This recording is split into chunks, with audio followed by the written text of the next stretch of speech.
오늘의 말씀 어린이쌤 이거 한 번만 뺐다 껴주실래요? 됐죠? 예, 됐습니다. 네, 사무엘상 17장 4절에서 10절까지의 말씀입니다. 사무엘상 17장 4절에서 10절. 예.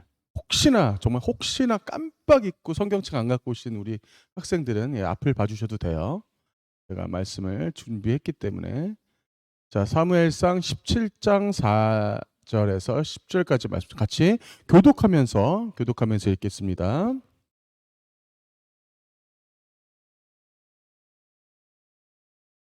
블레셋 사람들의 진영에서 싸움을 도두는 자가 왔는데 그의 이름은 골리앗이요 가드 사람이라. 그의 키는 6규빗 1뼘이요.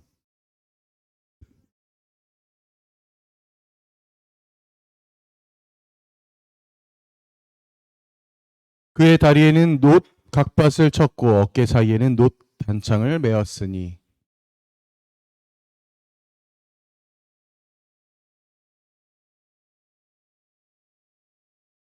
그가 서서 이스라엘 군대를 향하여 외쳐 이르되 너희가 어찌하여 나와서 전열을 벌였느냐.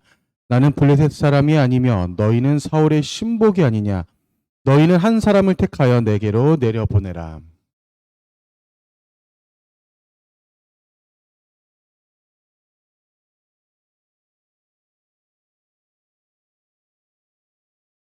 자, 다 같이 그 블레셋 사람이 또 이르되 내가 오늘 이스라엘의 군대를 모욕하였으니 사람을 보내어 나와 더불어 싸우게 하라 한지라.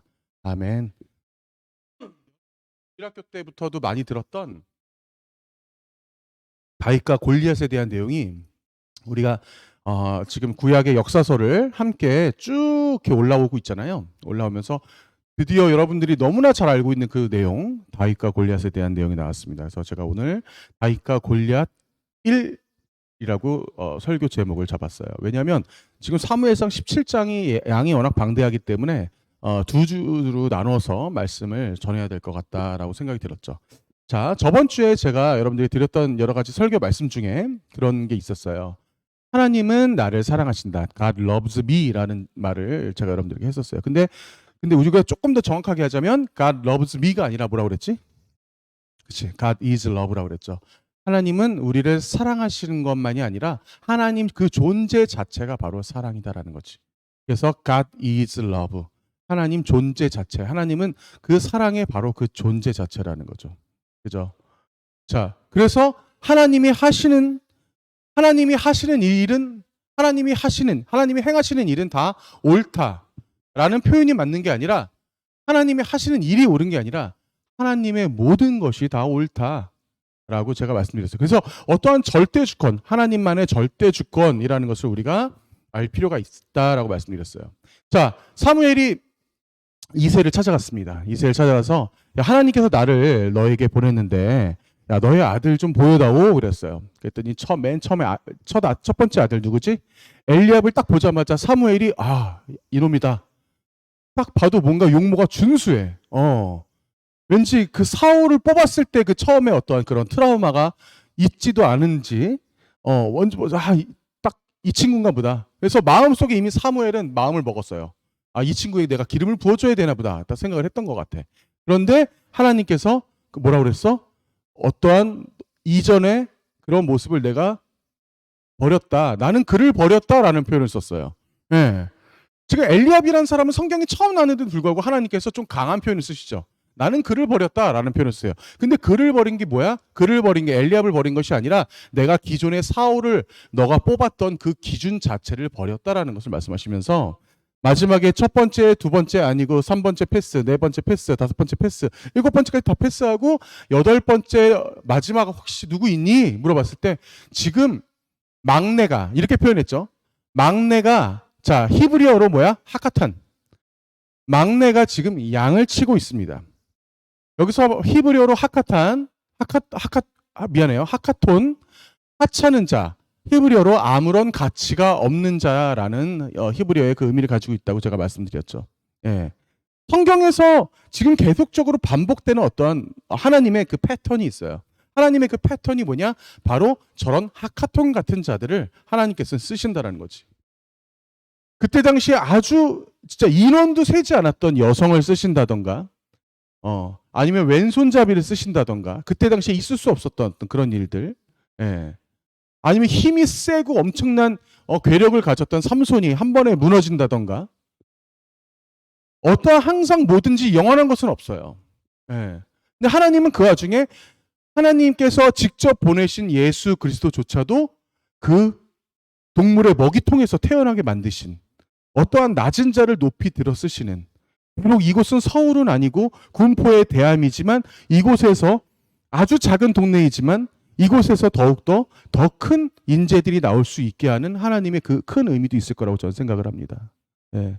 제가 처음에 우리 생수교회 부임해 왔을 때 정말 깜짝 놀랐어. 예. 이 동네 이렇게 아무것도 없을지 몰랐어. 예. 문방구도 하나도 없더라고. 문방구 있니 여기 이 동네 혹시? 문방 있어 있기는? 미안하다. 그래서 이 지역에 제가 뭘 찾을 수가 없었는데 더 놀라웠던 건 뭐냐면요. 뭐를 찾기에도 편했어. 예, 차로 한 바퀴 쑥 돌면 되더라고 이렇게. 그래서 참 독특한 어떠한 지형을 가진 동네다라는 생각이 들었어요. 그래서 제가 심지어는 대암이 지역이 어떤 지역인지까지 제가 공부까지 해보게 되더라고. 이 지역이 어떤 지역인지. 자, 그렇지만 우리가 지금 있는 곳에서, 여러분들이 지금 있는 곳에서 지금 우리가 비록 엄친아는 아닐지라도, 우리가 막 외모가 아주 준수하지는 않을지라도 하나님의 기준은 분명히 다르다라는 것에 대해서 우리가 저번 주에 함께 했습니다. 자, 오늘 우리가 같이 함께 여러분들과 나눌 말씀, 바로 다윗과 골리앗에 대한 내용이 나오고, 오늘 말씀에 바로 골리앗이라는 사람이 등장을 해요. 자, 그런데 우리가 그에 있어서 세 개의 이 지역을 우리가 조금 유심히 지켜볼 필요가 있습니다. 자, 보세요. 가드, 가사, 아스돗. 자, 이 세 개 중에 한 개의 지역. 자, 지역 세 개 다 지역 이름이에요. 한 개의 지역을 오늘 우리가 같이 성경으로 읽었어요. 그 성경을 읽었어. 자, 언제 읽었을까? 몇 절에 나올까? 한번 볼래요? 몇 절에 나오게? 제일 처음에 나오네. 네, 4절에 나와요. 4절에 왜 나와요? 바로 골리앗이라는 사람이 바로 가드 출신의 사람이에요. 자, 대충 예상컨대 골리앗이라는 사람이 지금 아주 이스라엘 백성들을 조롱하면서 지금 나타나죠. 그렇죠. 근데 성경에서 그 골리앗을 표현할 때 대략적인 골리앗의 키가 약 2m 90에서 3m 10 정도 됩니다. 예, 그러면 여러분 우리 교회를 봤을 때 저기 거의 천정에, 그지? 거의 천정 가까이 된다고 볼 거예요. 그 정도의 키가 아마 얼굴도 아마 이만할 거야, 아마 얼굴도, 그지? 다윗이 돌팔매질을 해서 맞히기 좋을 정도의 어떤 그런 이만한 얼굴 크기를 가졌을 거예요. 저 안에 그래서 막 목소리도 얼마나 막 우렁찼겠어. 거의 막 괴물 족속 같은 아마 그런 인간이었을 거예요. 발 사이즈도 막 거의 400 가까이 되는 막 이런 인간. 예? 그죠? 자, 그런 사람이 이제 앞에 나타났는데 그 사람이 가드 출신이라는 겁니다. 근데 제가 지금 지역적인 걸 제가 얘기를 하는 이유가 있어요. 자, 잠깐 지도를 잠깐 봅시다. 자, 이스라엘 지도입니다. 이스라엘 지도인데, 자, 블레셋이 제가 말씀드렸죠. 이스라엘 지도가 지금 이렇게 생겼는데 블레셋이 이 바다 쪽에, 왼쪽 바다 쪽에 이렇게 꼭 살짝 붙어 있어요. 무슨 기생충처럼 이렇게 살짝 붙어 있습니다. 좀 확대해서 보여드릴게요. 자, 잠깐만. 여기가 지금 이게 지금 현재 지도예요. 현재. 여기 지금 제가 동그라미 친 곳이 뭐냐면 가자지구라는 곳이에요. 가자지구. 가자지구가 지금도 있어요. 자, 지금도 저 지역에 가자지구라고 있는데 저 지역이 이제 블레셋 지역이었어요, 옛날에. 근데 지금도 가자지구라고 불립니다. 자, 다시 조금 더 확대해서 보여드릴게요. 확대해서 지금 여기 조금 더 붉은 이 지형이 바로 블레셋이고, 자, 보시면 가드가 여기 있어요. 그리고 가자, 성경에는 가사라고 나옵니다. 가사가 여기 있고, 자, 그 다음에 아스돗이 여기 있습니다. 자, 그러면 조금 제가 설명드리면 지금 가드 같은 경우에는 지금 누구야? 골리앗이 나온 이런 지형이고요. 그리고 가사 같은 경우는 누가 나왔냐면, 누구 출신이냐면, 여러분 조금 제가 설교는 좀 오래됐지만 여러분 삼손을 유혹한 여인이 누군지 아세요? 삼손을 유혹한 여인. 영어식 발음으로는 데릴라라고도 하고 성경에 나오는 이름으로는 들릴라라고도 해요. 이름이 좀 어려워. 들릴라. 근데 이 여인이 바로 가사 출신의 여인입니다. 그래서 그 엄청난 그 괴력을 가진, 그리고 그 하나님이 직접 지정해 주신 그 사사였던 그 누구니 삼손을 유혹해서 아주 그를 공경에 빠뜨렸던 그런 여인이었죠. 자, 그리고 아스돗. 아스돗은 어떤 지역이냐? 바로 전쟁을 통해서 이들이 이스라엘을 아주 손쉽게 무찌르고 이스라엘의 아주 핵심이 되는 물건이 있어. 그게 뭐야? 이스라엘을 상징하는, 이스라엘의 하나님을 상징하는 물건, 바로 법궤를 가져가다가 아스돗으로 가져갔었어요. 아주 그런 치욕적인 사건을 겪었던 곳이 바로 이 세 개 지역인데, 문제는 이 세 개 지역에, 이 세 개 지역이 그 전에, 아주 오래 전에 성경에 나옵니다. 어떻게 성경이 나오냐? 보세요. 여러분, 나비효과라는 말 들어봤어요? 나비효과? 나비효과? 자, 여러분, 나비효과라고 하는 실제로 영화도 있어요. 나비효과가 어떤 그 내용이냐면, 저걸 참 나비효과를 표현한 사람이 참 기가 막힌 그런 발상을 가졌다고 저는 생각을 해요. 지구편 반대편에서의 날갯짓이 지금 이곳에서는 엄청난 태풍으로 돌아올 수 있다. 이게 바로 나비효과입니다. 예. 그래서 어떠한 작은 사건이 나중에 아주 예상치 못한 엄청난 결과로 돌아올 수 있다라고 하는 것이 바로 나비효과예요. 그 나비효과의 전형적인 사건이 바로 이 세 개의 지역이 있어요. 이 세 개의 지역. 자, 여호수아로 한번 가보겠습니다. 자, 여호수아 11장 21절. 그때 여호수아가 가서 산지와 헤브론과 드빌과 아낙과 유다 온 산지와 이스라엘의 온 산지와 아낙 사람들을 멸절하고 그가 또 그들의 성읍들을 진멸하여 바쳤으므로. 자, 이게 지금 어떤 장면이냐면 이스라엘 백성들이 지금 40년 동안 광야에서 광야 생활을 40년 동안 방황하다가 지금 이제 막 가나안 땅으로 들어갔어요. 요단강을 건너서 막 들어갔는데, 들어갔을 때 하나님께서 똑같이 명령을 하십니다. 어떻게 명령하세요? 바로 그 땅에 있는 그 족속들을 전부 다 진멸해 버려라. 근데 그들을 진멸하라는 이유가 있어요. 왜? 그들에게 있어서는 정말 지금까지도, 여러분, 그때뿐만 아니라 지금까지도 남아있는 우상이 있어. 지금도 그때 당시에 그들이 믿었던 우상이 지금도 남아요. 지금도 그때 당시에 진멸했다면 그런 일이 없었겠지. 근데 진멸하지 못했기 때문에 지금까지도 남아있는 그 우상들을 처치하기 위해서 하나님께서 진멸하라고 하셨던 거예요. 자, 그런데 여기서 기가 막히게 이런 일이 벌어집니다. 이스라엘 자손의 땅에는 아낙 사람들이 하나도 남지 아니하였고 가사와 가드와 아스돗에만 남았더라라고 지금 돼 있는 거야. 자, 지금 성경 여호수아에 이렇게 나오는 거야. 자, 이때 당시에 가사와 가드와 아스돗은 가나안 전체 땅의 2% 정도밖에 안 되는 공간이었어요. 2% 정도밖에 안 되는 공간에 저거를 남겨뒀던 거지. 자, 이게 지금 결과적으로 우리가 인간적으로 봤을 때 어떠한 논리?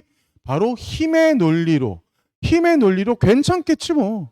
저 정도야 뭐 괜찮겠지 뭐 하고 내버려뒀던 거예요. 예. 내버려뒀던 것이 결과적으로는 저들이 가사 출신의 뭐 들릴라와 가드 출신의 골리앗과 아스돗으로 법궤를 뺏겨가는 이런 사건들이 벌어지면서 계속적으로 이스라엘 백성들을 괴롭히는, 끝까지 정말 징그럽게 괴롭히는 이런 사건들이 벌어진다라는 거지. 예. 자, 오늘 다시 한번 오늘의 주인공 골리앗에 대해서 소개를 하겠습니다. 자, 블레셋 사람들의 진영에는 싸움을 도두는 자가 왔는데 그의 이름은 골리앗이요, 가드 사람이라. 그의 키는 6규빗 한 뼘이요. 제가 말씀드렸죠? 거의 3m 가까이 된다고요. 머리에는 노투구를 썼고 몸에는 비늘 갑옷을 입었으니 그 갑옷의 무게가 놋 5,000세겔이며 그의 다리에는 녹각밭을 쳤고 어깨 사이에는 놋 단창을 메었으니 그 창자루는 배틀채 같고 창날은 철 100세겔이며 방패 든 자가 앞서 행하더라. 벌써 지금 골리앗이 들고 있는 것만 거의 뭐 한 100 몇십 킬로 되는 것 같아요. 자, 여기서부터 중요합니다. 그가 서서 이스라엘 군대에 향하여 외쳐 이르되 너희가 어찌하여 나와서 전열을 벌였느냐. 나는 블레셋 사람이 아니며 너희는 사울의 신복이 아니냐. 너희는 한 사람을 택하여 내게로 내려보내라. 자, 이때 당시에 이 전쟁에 독특한 특징이 하나 있었어요. 자, 그 특징이 뭐냐? 바로 1대1로 싸우는 거였어. 예, 이때 당시에 1대1로 싸워서 만약에 우리 팀이 지고 저쪽 팀이 이기면 벌써 그 게임은 안 해봐도 어떠한 뻔한 어떤 그런 그 사기적인 그런 느낌이었지. 그래서 야, 우리 전쟁으로 다 소모시키지 말고 1대1로 한번 싸워보자라고 하는 어떠한 이러한 문화가 있었던 거, 전쟁 문화가 있었던 것 같아요. 그가 나와 싸워서 나를 죽이면 우리가 너희의 종이 되겠고, 아주 과감한 지금 딜을 하고 있는 거예요. 지금 골리앗이. 만일 내가 이겨 그를 죽이면 너희가 우리의 종이 되어 우리를 섬길 것이니라 그랬어요. 그러면서 그 블레셋 사람이 또 이르되 내가 오늘 이스라엘 군대를 모욕하였으니 사람을 보내. 그래서 나와 한번 싸우게 해봐. 그래서 지금 골리앗이 아주 당당하게 이렇게 얘기하고 있죠. 자, 그랬더니 사울의 반응은 이겁니다. 사울과 온 이스라엘이 블레셋 사람의 이 말을 듣고 놀라 크게 두려워하니라. 다시 한번 말하지만 지금 사울은 여전히 하나님의 손 안에, 하나님의 그 마음 안에 들지 못한 자예요. 이 사울이 누구예요? 바로 이스라엘의 1대 왕, 제가 누누이 여러분들과 함께 했던 그 사람이죠. 자, 그 힘의 논리 가운데 있기 때문에 도저히 저 사람은 그 사울의 모습에 싸워보지도 않고 벌벌 떨 수밖에 없는 그런 상황이었던 거예요. 자, 여러분들 혹시 삼국지라는 게임 알아요? 여러분들 혹시 삼국지라는 게임 알아? 특히 남학생들 삼국지라는 게임 해봤나? 지금 여러분들 이 코에이라고 하는 이 회사에서 삼국지라는 게임이 벌써 14탄이 나왔어요. 저도 이 게임을 살짝 한번 해봤어요. 살짝. 내가 왜 살짝 해봤냐면 제가 이 게임을 언제부터 해봤냐면 삼국지 2부터 해봤습니다.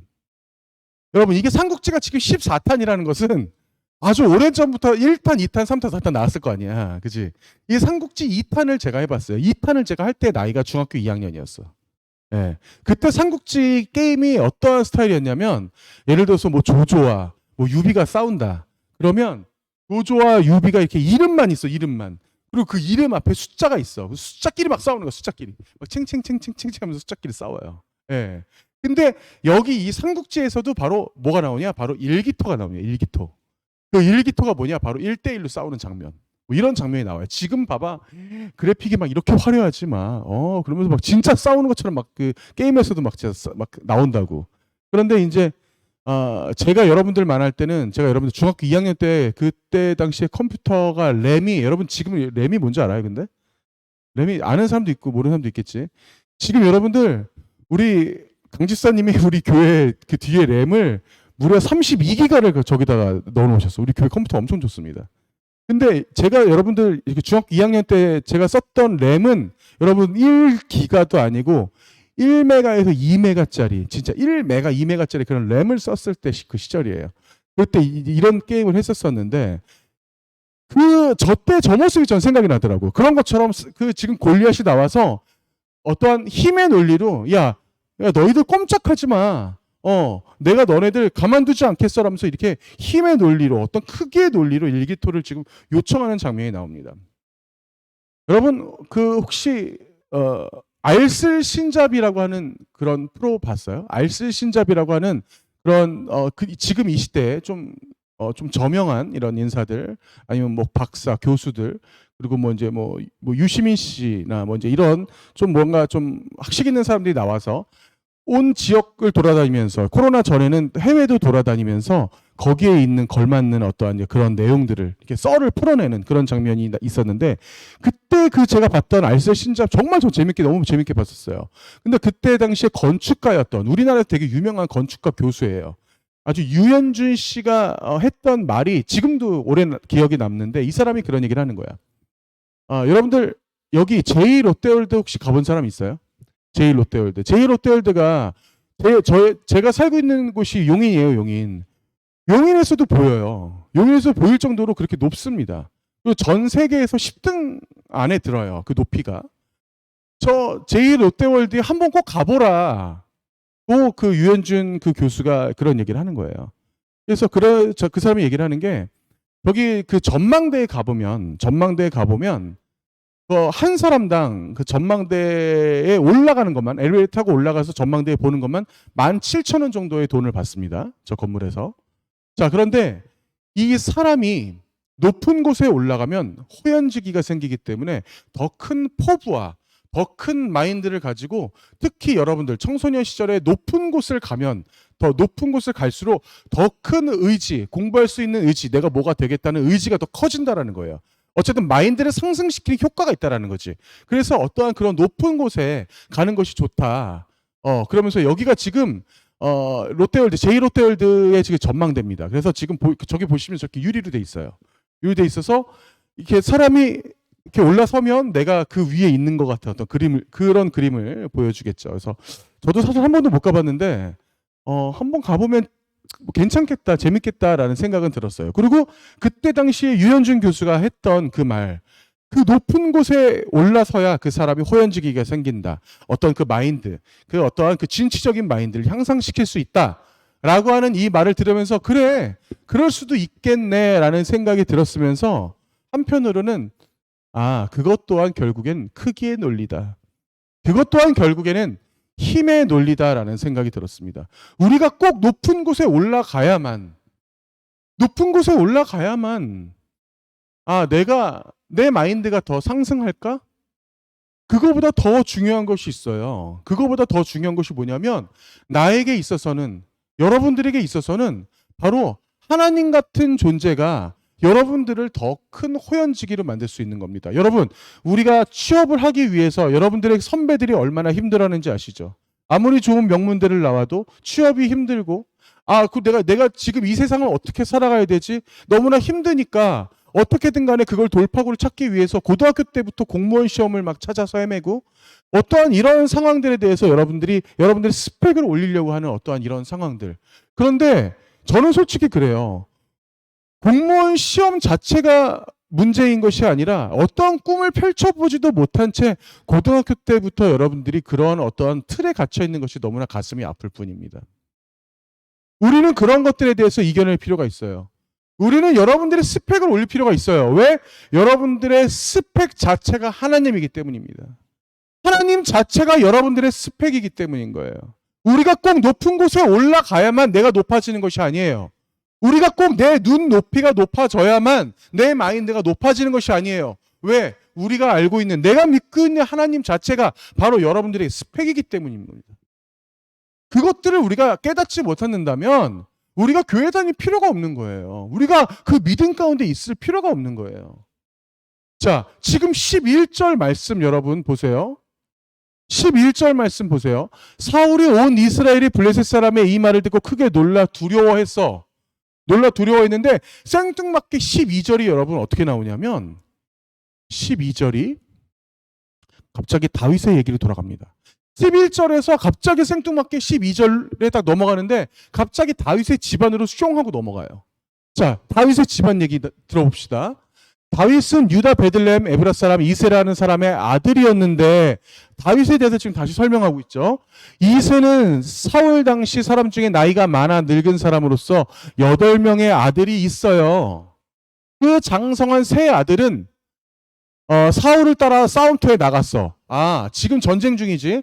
근데 지금 군인으로 나갔단 얘기야. 그래서 장자 엘리압, 아비나답, 셋째는 삼마입니다. 이름은 삼마. 좀 독특하죠.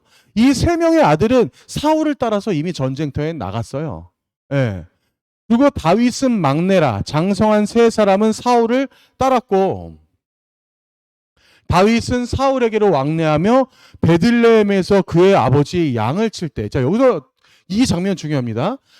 다윗은 사울에게 왕래하며, 형이 거기 있으니까 베들레헴에서 자신의 고향이에요. 자기 집이에요. 그의 아버지의 양을 칠 때 그 블레셋 사람이 40일을 조석으로 나와서 아침 저녁으로, 여기서 말하는 그 블레셋 사람이 누구예요?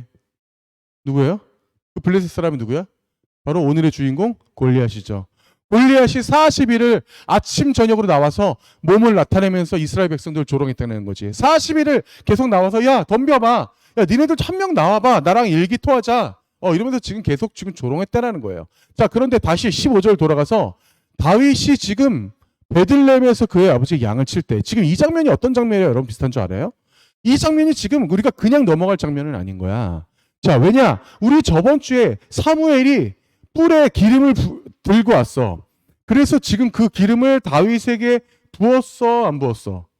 부었어요, 안 부었어요? 그냥 갔어? 아니면 그냥 이걸 부었어? 다윗에게 이미 기름을 부었어요.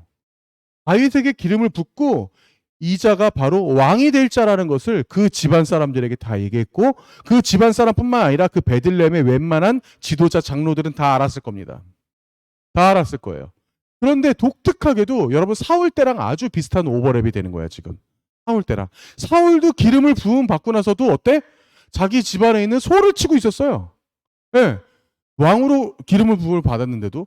근데 다윗도 똑같아 지금. 기름을 부음을 받았는데 불구하고 다윗이 살던 대로 그대로 아버지의 양을 치는 모습이 지금 등장합니다. 이것은 무슨 말이에요? 그 왕은 왕으로서 사람이 높이는 것이 아니라 바로 하나님이 그를 만들어 간다라는 것이 바로 여기에 이 핵심인 겁니다. 왕을 만들어 가시는 하나님, 왕을 직접 만들어 가시는 하나님, 어떤 그 왕 자체가 인간으로서 주어지는 것이 중요한 것이 아니라 그 왕의 하나하나의 모습을 하나님께서 만들어 가시는 거예요. 자, 여러분 보세요. 우리 인생을 어떤 스토리가 있어요. 우리 인생의 스토리 메이커는 바로 하나님이 돼야 됩니다. 여러분들이 공적인 자리에서 어떤 사람들을 만난다고 생각을 해봐. 사실 저도 이게 안타까워요. 지금 이렇게 예배 때 제가 여러분들 만나고 지금 이렇게 예배 때 저는 설교자로서 여러분들은 학생으로서 제가 뭐 규보를 보고 우리 형규를 보고 주원이를 보고 우리 승용이를 보고 우리 교사들을 만나고 이런 과정이 예배 때만 이렇게 공적으로만 이루어진다는 것이 저도 되게 안타까워요. 자, 우리가 사람이 사람으로서 여러분 친해지려면 어떻게 해야 돼? 친해지려면 사적인 만남이 있어야 돼요. 우리가 정말 작년처럼 같이 단합대회도 가고 수련회도 가고 우리 좀 따로 만나서 막 정말 회식도 하고 막 이런 시간들이 더 많이 주어졌다면 훨씬 더 친해졌을 거야. 자, 사람은 그래요. 같이 따로 앉아서 저기 밖에 나가 1%에 가서 커피 한 잔만 같이 마셔도 사람은 금방 친해집니다. 예. 이런 어떤 사적인 만남이 있어야 되는 거예요. 제가 지금 이 말씀을 왜 드리는 줄 알아요? 여러분들 하나님과 공적인 만남만 하고 있는 거 아니에요? 하나님과 공적인 만남은 어떤 만남이에요? 바로 예배 때 지금 이 순간에만 만나는 만남이 공적인 만남인 거예요. 그러면 여러분 어때요? 똑같아. 여러분도 하나님과의 관계가 서먹서먹해지는 거예요. 여러분도 하나님과의 관계가 어색해지는 겁니다. 하나님과의 관계가 조금 더 친밀해지기 위해서는 하나님과의 사적인 만남이 돼야 돼요. 어떻게 해야 돼? 오늘 지금 당장 집에 가서도 반드시 절대 빼먹지 말고 식사 기도도 해야 되지. 자기 전에 기도도 해야 되고 큐티도 좀 해야 되고 하나님과 나와의 이 관계를 이 스토리를 만들어 가야 된다는 겁니다. 매번 어떤 공식적으로만 하나님을 만나는 것이 아니라 하나님과 나는 어떤 스토리가 있어요. 나는 지금까지 여러분들 살아오면서 여러분들 지금 여러분들 14살이던 15살이던 17살이던 19살이던 여러분들 지금까지 나이를 살면서 나는 과연 하나님과의 어떤 스토리가 있는가라는 것을 고민해 볼 필요가 있는 겁니다. 내가 어떤 하나님과의 스토리를 구축을 해나가야 돼요. 그럴 때 정말 나의 스펙 자체가 하나님이 된다라는 그 사실인 거예요. 우리에게 있어서 여러분들에게 있어서 그 하나님과의 그 관계성 지금 다윗 같은 경우는 완벽하게 그 관계가 이루어져 있기 때문에 어떠한 걱정도 없이 양을 치는 목동으로서 그 현재의 자리에서 자신의 일을 묵묵히 하는 것처럼 여러분들도 스스로 지금에 있는 자리에서 정말 어떠한 고민도 다 내려놓기를 원합니다. 여러분의 가정의 일, 여러분의 개인적인 일, 여러분의 어떤 이성적인 문제, 여러분들의 학업의 문제, 어떤 우울감이 올 때, 어떤 고통이 올 때 그 모든 것들을 다 내려놓고 그래. 내가 굳이 63빌딩에 올라가지 않아도 내가 굳이 제1호대에 올라가지 않아도 나에게 있어서 내 마인드는 이미 저 높이 있다. 3m짜리 골리앗이 무서운 게 아니라 이미 나의 마인드는 이미 나의 포부는 이미 나의 계획은 이미 나의 스펙은 저 하나님으로부터 나오고 있다라는 것이 하나님과 여러분과의 어떠한 스토리가 맺어져서 나올 수 있기를 간절히 소원합니다. 하나님과의 완벽한 관계가 이루어지기를 소원합니다. 자, 그렇다면 다윗과 하나님 사이에는 과연 어떠한 스토리가 있었을까? 다윗과 하나님 사이에는 과연 어떠한 스토리가 있었을까?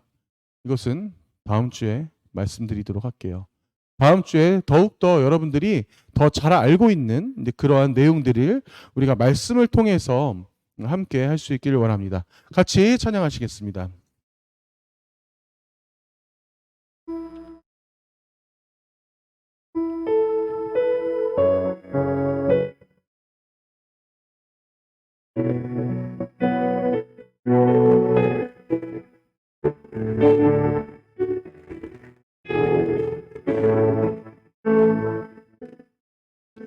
주께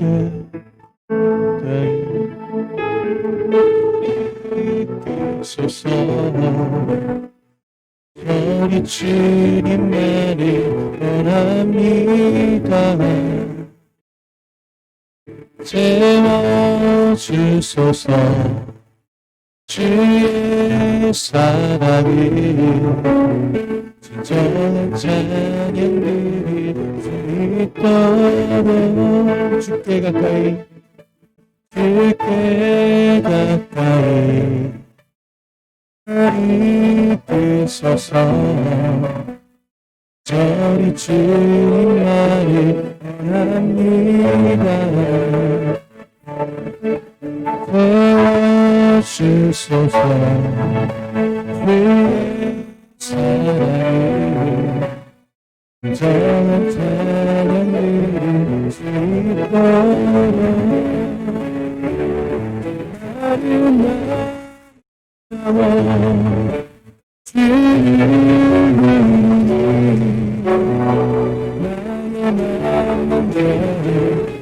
주소서. 나를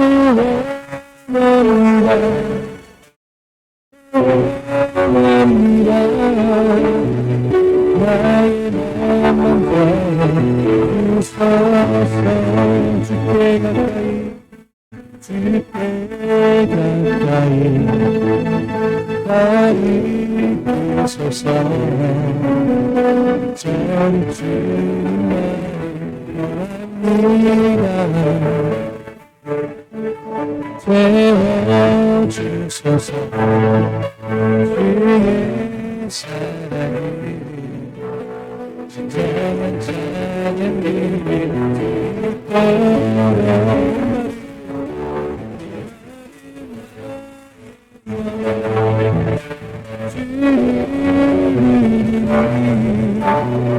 나의 마음만 전주소서.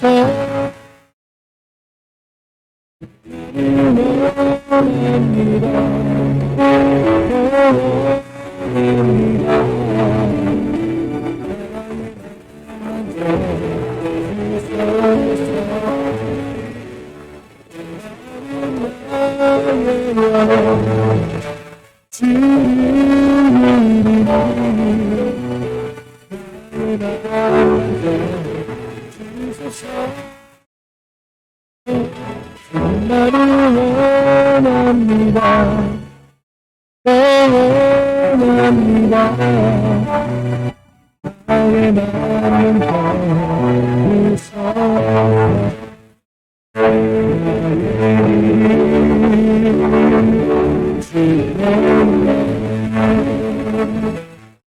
십자가 능력이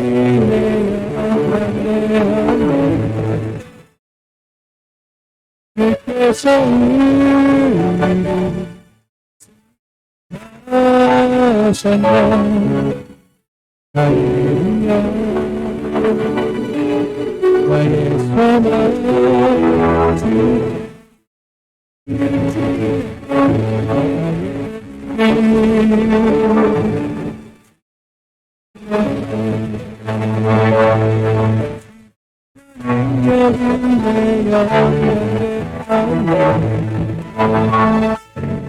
주께서 우리를 하셨네.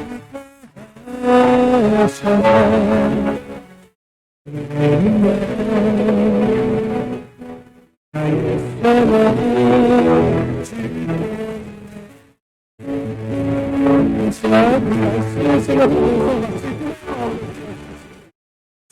감사합니다. 저희들이 있어서 저희들의 친구들 저희들의 모든 것은 주님입니다. 여러분들이 주님만을 내어서 저희들 나갈 수 있기를 원합니다.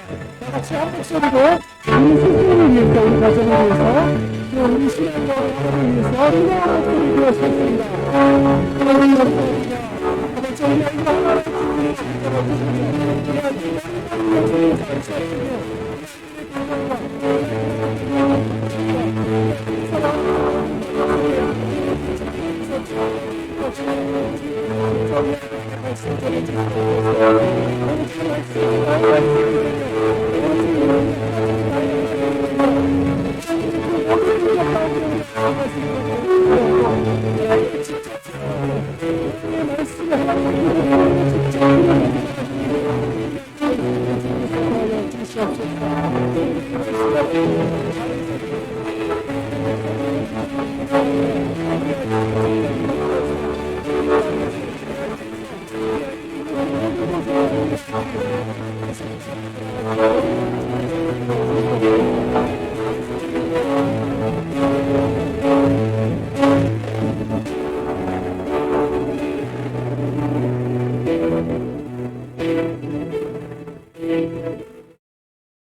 하나님 감사합니다. 오늘 주님께서 주신 이 말씀 따라 살길 원합니다.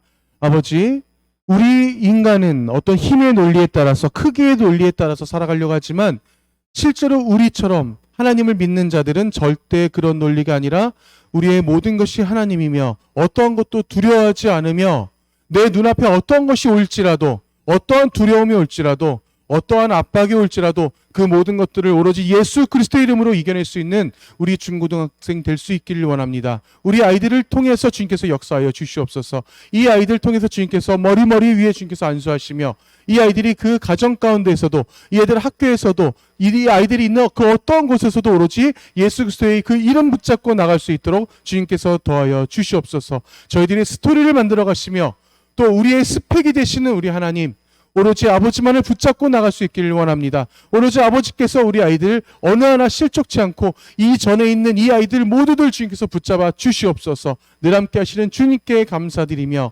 예수님의 이름으로 기도합니다. 아멘. 다 같이 한 목소리로 주기도문 하시겠습니다.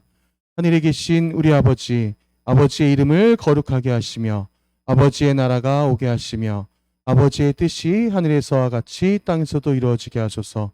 오늘 우리에게 일용 양식을 주시고 우리가 우리에게 잘못한 사람을 용서하여 준 것 같이 우리 죄를 용서하여 주시고 우리를 시험에 빠지지 않게 하시고 악에서 구하소서.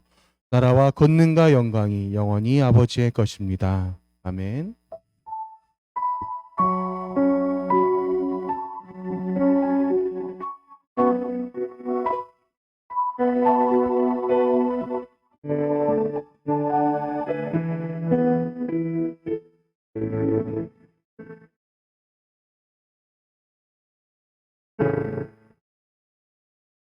자, 오늘 11월 말씀부터 잠깐 띄워주실래요? 네, 선생님. 11월 말씀부터 띄워주세요. 예. 자, 오늘은 우리 같이 한번 말씀 한번 읽어보겠습니다. 이게 워낙 여러분들 인생에 정말 모토가 되는 그런 말씀이 될 수 있길 바랍니다. 잘 보이시죠? 자, 데이빗부터 읽어보겠습니다. 자, 시작. David said to the Philistine, "You come against me with sword and spear and javelin, but I come against you in the name of the Lord Almighty, the God of the armies of Israel, whom you have defied." 자, 다시 한번 여러분 해석을 해드릴게요. 자, David said to the Philistine. 자, 데이빗, 자, 다윗이 팔레스타인 블레셋에게 얘기했습니다. 그러면서 You come against me with sword and spear and javelin. 너가 나를 대적하여 검과 창과, 자, 그리고 제블린이 제가 던지는 창이라고 얘기했죠. 그리고 이제 스피어는 찌르는 창이에요. 그러면서 제블린은 던지는 창. 그래서 너가 나에게 검과 창과 그리고 단창으로 나에게 대적해서 오지만 But I come against you. 그러나 나는 너에게 대적하여 간다. In the name of the Lord Almighty. 주의 이름으로. 근데 어떤 주의 이름이야? 바로 Almighty. 전지전능하신. 이 Almighty라는 표현은 사실 하나님 외에는 어디 쓸 데가 없어요. Almighty라는 표현은 어디다 쓰겠어요? 여러분, 전지전능한 게 이 세상에 어디 있겠어? 그죠? 전지전능한 하나님의 이름으로 내가 너에게 대적해 나가는데 그 하나님이 어떤 하나님이냐면 The God of the armies of Israel.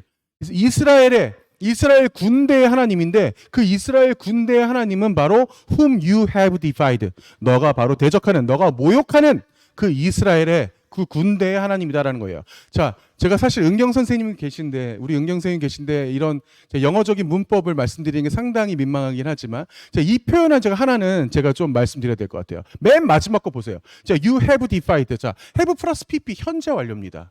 이건 무슨 말이냐면 만약에 you defied가 됐다면 너가 모욕했던 그냥 과거였을 거야.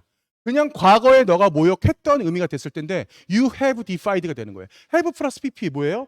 과거에도 골리앗 너가 과거에도 모욕했지만 지금도 현재까지 모욕하고 있는이라는 뜻이에요. 저는 영어적인 표현에서 이 현재 완료의 시제는 상당히 매력적인 그 어떠한 의미를 가진다고 봅니다. have 하나 넣었을 뿐인데 벌써 그런 의미가 좀 달라지죠. 그죠? 과거에만 너가 과거에 어떠한 잠시 잠깐 우리를 모욕했던 것이 아니라 과거에서부터 지금까지 모욕하고 있는 그 이스라엘의 군대. 하지만 하나님, 그 하나님을 나는 대적해서 너와 너에게 내가 당당하게 나가겠다라고 하는 그 작았던 그 다윗의 그 모습이 정말 이 말씀 안에 있는 겁니다. 여러분들의 신앙이 되며 여러분들의 모토가 될 수 있기를 소원합니다. 자, 그러면 이것으로 오늘 예배를 마치면서 자, 맨 뒤에 가서 간식 받아가세요. 자, 며칠 있으면 빼빼로 데이라서 빼빼로를 간식으로 준비했습니다. 예, 감사합니다.